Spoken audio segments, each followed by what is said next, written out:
Hello students, welcome back. In this lesson we study implicit differentiation. Let us begin with a couple of motivating examples, and here's the first. X squared over 3 squared plus y squared over 2 squared is equal to 1. This implicit relation gives rise to an ellipse.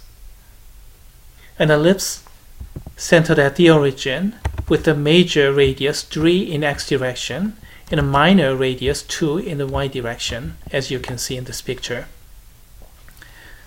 Also, please recognize that this curve fails the vertical line test. In other words, this cannot possibly be a graph of a single function. But it is possible to get two graphs in this particular case because we just have y squared here. So for y squared and take the square root, and you're going to get plus and minus square root like this, blue and red, and putting those together you're going to get the original implicit curve back. But that was exception. This was possible and it was simple, as in this case, just because the original implicit relation was exceptionally simple. In the next example, it's not going to be that simple here because we have a cubic term, and solving a cubic equation in general, that's far more difficult. It's not really worthy of our class time either because we can do a lot better with alternative technique, which we call implicit differentiation. Note also that this curve fails the vertical line test, but in this case it is rather unclear how we should chop up this curve piece by piece so that we get several graphs of explicit functions put together. I think it's possible because it's just cubic, but it's going to be tedious. Now, in general, what do? Let's take this as a motivation example and let's go from there. And as you can see, this is even worse. We have a quintic equation here.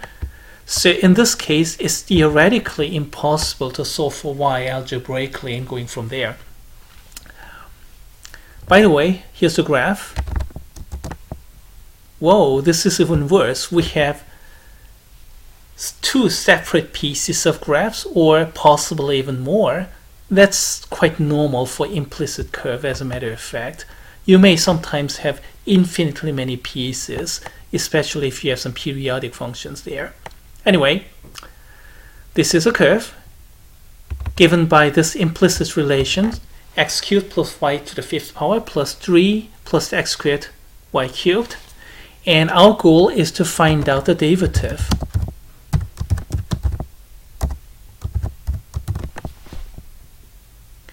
Alternatively, we can express like this.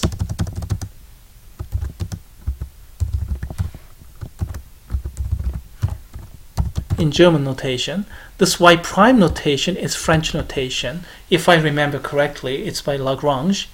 And this one is German, it's by Leibniz. In this notebook, I'll try to use y prime notation a little bit more than dy over dx notation. And the primary reason is that this y prime notation goes hand in hand with Mathematica programming much better than dy over dx notation. Our textbook, by the way, does it this way most of the time.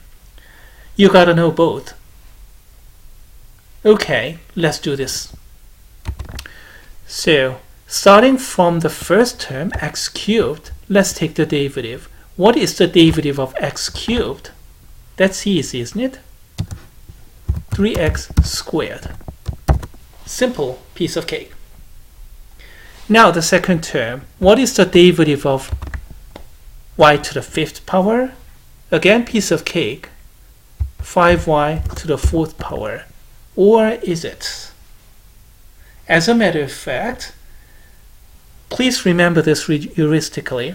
Whenever you apply a derivative formula with respect to y prime pops up. The reason, I'll explain it a bit later. At this moment, just accept it heuristically. Getting acquainted and then getting used to this is far more important at this moment than the theory. Let's go to the right hand side. What's the derivative of constant 3? That's easy, that's 0. So you don't really have to even write it, but let's write it anyway. Now we have x squared times y cubed. We have product of two functions, so we need the product rule. So how does it work? The derivative of first function times the second function plus first function times the derivative of second function. Good. Or is it? Yes, I forgot one thing. Whenever you take the derivative with respect to y, y prime pops up, and the reason is actually a chain rule, and I'm going to explain you a little bit later, but at this moment just remember it as just a technique, heuristical technique.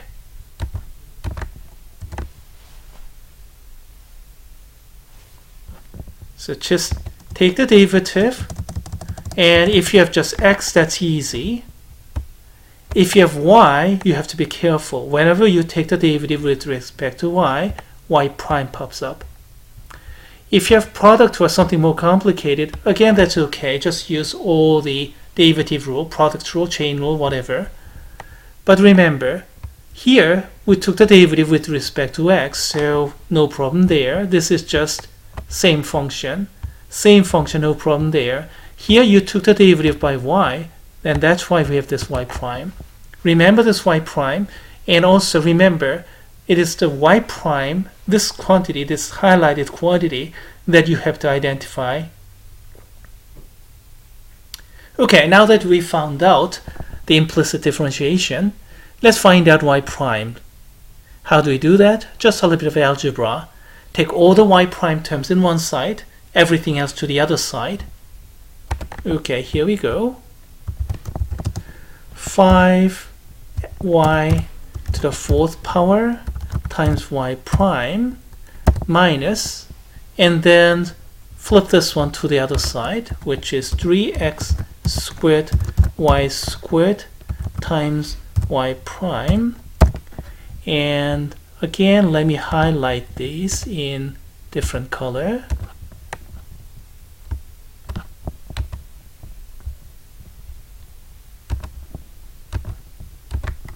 And then flip everything else to the other side. Excuse me, what did I click?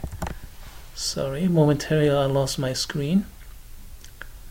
And then flip everything else to the other side. So 0, we don't have to worry about it. 2x times y cubed was in the right hand side. And 3x squared, I have to flip it to the right hand side. And let's align the equality signs. Okay, the second step is done. First, we have original equation and take the derivative implicitly. Remember one big deal. Whenever you apply the derivative formula with respect to y, we have y prime.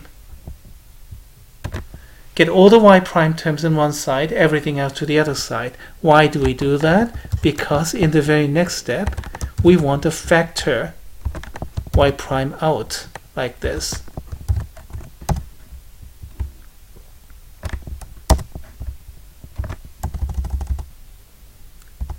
Once you factor y prime out, it's a big step up because we had two y prime terms. Now we have just y prime, single y prime, and it is easy to solve for y prime. All you have to do is divide this one away, flip it away, and then you have the answer.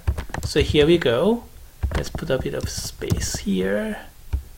And then divide by 5y to the fourth power minus 2x squared y squared, and that's the solution here. Let's align the equalities a little bit, and that's gonna give me the perfect solution, and there you go.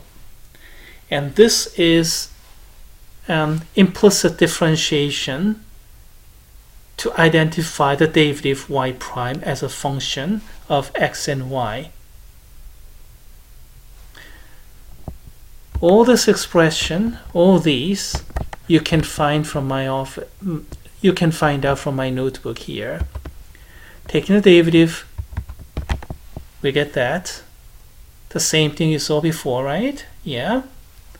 And then a little bit of algebra.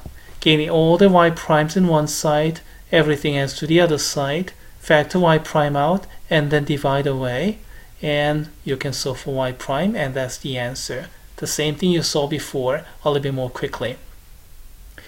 Now, do you remember that I promised that I'll explain why y primes are popping up whenever we use the derivative rule with respect to y?